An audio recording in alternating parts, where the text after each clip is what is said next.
ಸರ್ಕಾರದ ಮಾರ್ಗಸೂಚಿಯಂತೆ ಜಿಲ್ಲೆಯಲ್ಲಿ ದುಡಿಯುವ ಕೈಗಳನ್ನು ಬಲಪಡಿಸುವ ದೃಷ್ಟಿಯಿಂದ ಅಭಿವೃದ್ಧಿ ಯೋಜನೆಯಾದ ವಿಬಿಜಿ ರಾಮ್ಜಿ ಯೋಜನೆಯನ್ನ ಅನುಷ್ಠಾನಕ್ಕೆ ಸಿದ್ಧತೆ ಮಾಡಿಕೊಳ್ಳುವ ನಿಟ್ಟಿನಲ್ಲಿ 1 ದಿನದ ತರಬೇತಿ ಕಾರ್ಯಾಗಾರ ಯಶಸ್ವಿಯಾಗಿ ನೆರವೇರಿತು.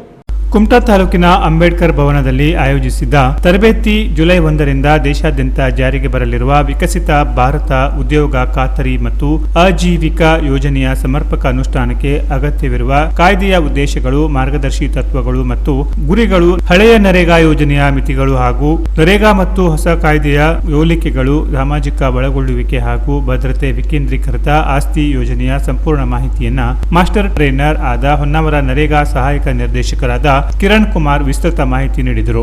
ಇನ್ನು ಯೋಜನೆಯಡಿ ಸಿಗುವ ಸವಲತ್ತುಗಳು ಹಾಗೂ ಕಾಮಗಾರಿಗಳು ಮತ್ತು ಕಾಯ್ದೆಯ ನಿಯಮಗಳ ಕುರಿತು ಮಾಸ್ಟರ್ ಟ್ರೈನರ್ ಪಂಚಾಯತ್ ಅಭಿವೃದ್ಧಿ ಅಧಿಕಾರಿಗಳಾದ ಕುಮಾರ್ ವಾಸನ್ ತಿಳಿಸಿದರು. ಇನ್ನು ಕಾಯ್ದೆಯಲ್ಲಿನ ಕಾಮಗಾರಿ ಖರ್ಚು ವೆಚ್ಚಗಳ ಪ್ರಕ್ರಿಯೆ ಹಾಗೂ ಹಂಚಿಕೆ ಕುರಿತು ಮಾಸ್ಟರ್ ಟ್ರೈನರ್ ಪಂಚಾಯತ್ ಅಭಿವೃದ್ಧಿ ಅಧಿಕಾರಿಗಳಾದ ಗೌರೀಶ್ ಹೆಗಡೆ ಸಂಕ್ಷಿಪ್ತವಾಗಿ ಮಾಹಿತಿ ನೀಡಿದರು. ಈ ಸಂದರ್ಭದಲ್ಲಿ ತಾಲೂಕು ಪಂಚಾಯತ್ ಯೋಜನಾಧಿಕಾರಿಗಳಾದ ಅಶೋಕ್ ನಾಯ್ಕ್, ತಾಲೂಕು ಪಂಚಾಯತ್ ವ್ಯವಸ್ಥಾಪಕರಾದ ಸುಬ್ರಾಯ ಭಟ್, ಶಿರಸಿ ಸಿದ್ದಾಪುರ ಮುಂಡಗೋಡ ತಾಲೂಕಿನ ಸಹಾಯಕ ನಿರ್ದೇಶಕರು, ತಾಲೂಕು ಮತ್ತು ಗ್ರಾಮ ಪಂಚಾಯತ್ ಹಾಗೂ ಅನುಷ್ಠಾನ ಇಲಾಖೆಯ ಅಧಿಕಾರಿಗಳು ಹಾಗೂ ಕಾರ್ಯದರ್ಶಿಗಳು, ಸಿಬ್ಬಂದಿಗಳು ಭಾಗಿಯಾಗಿದ್ದರು. Canara plus news, Sirsi.